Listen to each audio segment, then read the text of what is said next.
आज हम इस वीडियो में बात करने वाले हैं एंड उस जगह का नाम है मीरठ का जेपी ब्लॉक। मीरठ का ये जेपी ब्लॉक है क्या, क्या है उसकी पास्ट की कहानी, क्या कि मतलब what is the main situation होता है।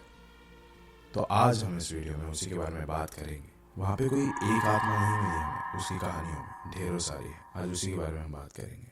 लेकिन अभी वीडियो शुरू करने से पहले ऐसे ही और horror, mysterious and historical videos देखने के लिए सब्सक्राइब कर दीजिए इस चैनल को।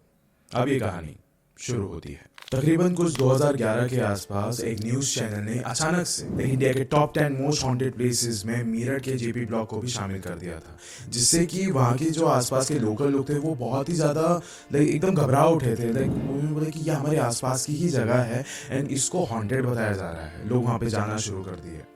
वहाँ पे देखा जाए तो कुछ खंडर बिल्डिंगें हैं जहाँ पे अभी ना सरकार को भी बहुत ज़्यादा टेंशन आ रही थी कि यहाँ पे लोग बहुत ज़्यादा जा रहे हैं, कुछ गलत हादसा ना हो जाए यहाँ पे। तो इसीलिए सरकार ने यहाँ पे 6 आर्मी वालों को बैठाने का सोचा। 6 आर्मी वाले यहाँ पे बैठते हैं, यानी अभी इस खंडर जगह पे 6 आर्मी वाले लोग रहने वाले थे। लेकिन फिर भी यहाँ पे रात को लोग आते थे देखने के लिए कि यहाँ पे क्या भूत प्रेत है या नहीं है। लोगों की 2 चीज़ों की वजह से यहाँ पे जाने को बहुत ज़्यादा उनको डर लगता था, उनकी फटती थी। पहले तो 6 आर्मी वाले लोग हैं, लाइक एकदम आर्म्ड आर्मी वाले लोग हैं, अगर देखेंगे तो कुछ हमको मार वार ना दे। और दूसरा प्रेत आत्माओं का डर। अब वहाँ पे जाओगे ना तो आपको ज़रूर एक बार ऐसा खंडर जगह पे खड़े होने के बाद डर तो आपको लगेगा, चाहे वहाँ पे कोई हो या ना हो, फिर भी आपको किसी ना किसी के होने के एहसास से तो खौफ महसूस होगा ही होगा कि यहाँ पे कोई तो है मेरे अलावा है, लेकिन बस वो जिंदा नहीं है। अब मीरठ के जेपी ब्लॉक के इस खंडर में कुछ 6 लोग रह रहे थे। 5 के 5 जो आर्मी ऑफिसर्स थे वो लोग इसी शहर के थे, मतलब मीरठ के ही थे। लेकिन जो एक आर्मी ऑफिसर था वो एक्चुअली पटना से बुलाया गया था उनको, पटना से उनकी यहाँ पे पोस्टिंग लगी हुई थी, तो वो यहाँ पे आए थे। लेकिन उनका ये कहना था कि मेरी माँ भी मेरे साथ ही रहेगी यहाँ पे, क्योंकि उसकी माँ का कहना था कि लाइक उसकी माँ पहले तो बहुत ज़्यादा बूढ़ी हो गई है एंड वो अपने बेटे के अलावा कहीं और पे रह नहीं सकती। एंड उसके साथ साथ लाइक उसकी माँ कहती है कि लाइक मुझे सोने में तकलीफ होती है, मुझे आसपास कोई ना कोई चाहिए, मैं वहाँ पे पटना में अकेली रह जाऊँगी, तो इसमें मुझे इसके साथ रहना है।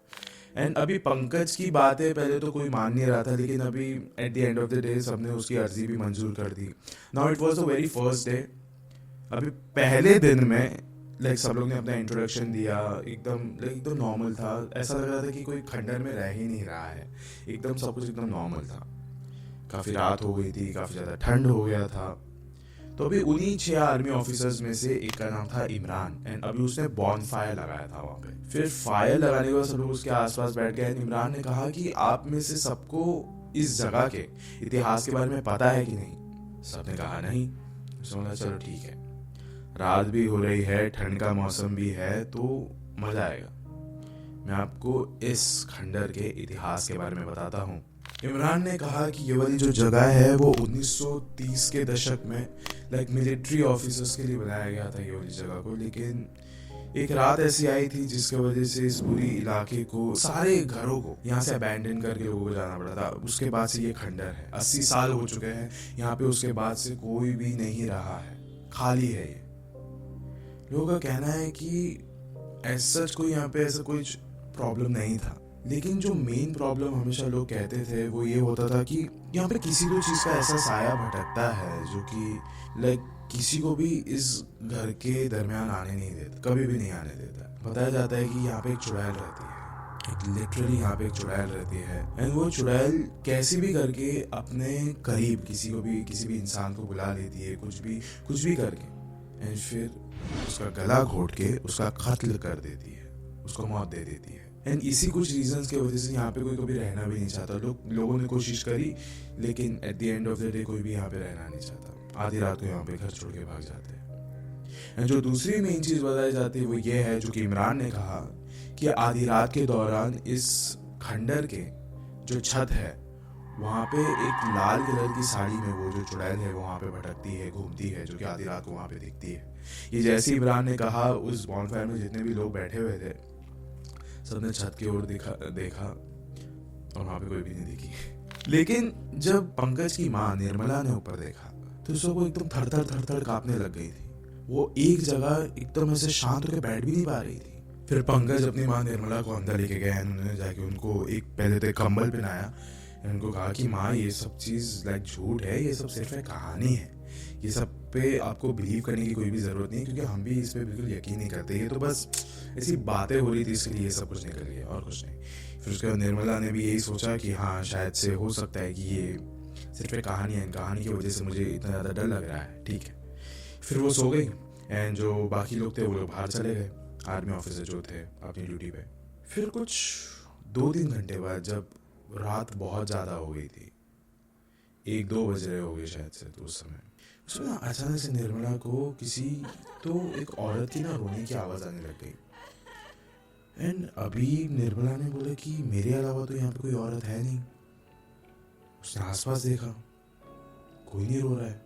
वो थोड़ी सी हिम्मत लगा के वो उठी, बाहर की तरफ गई। उसने देखा कि बाहर तो सब लोग सो रहे और सिर्फ 1-2 आर्मी ऑफिसर्स थे जो कि वहाँ पे बैठे हुए थे उसके सामने, ठीक है। फिर उसने बोला बाहर भी कोई नहीं रो रहा है। वो अंदर की तरफ बस जाने ही लगी कि उसने वापस से सुना कि आवाज़ आ रही है किसी के रोने की, लेकिन ये बार ये आवाज़ छत के तरफ से आ रही थी। निर्मला एकदम तुरंत से पंकज के तरफ गई एंड उसको उठाने लग गई कि पंकज देखो ये वो ही औरत की आवाज़ आ रही है, देखो छत की ओर से आ रही है।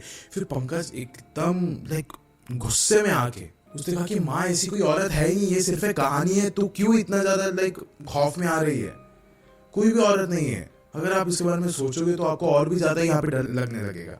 फिर निर्मला ने सोचा कि शायद से ये एकदम सही कह रहा है।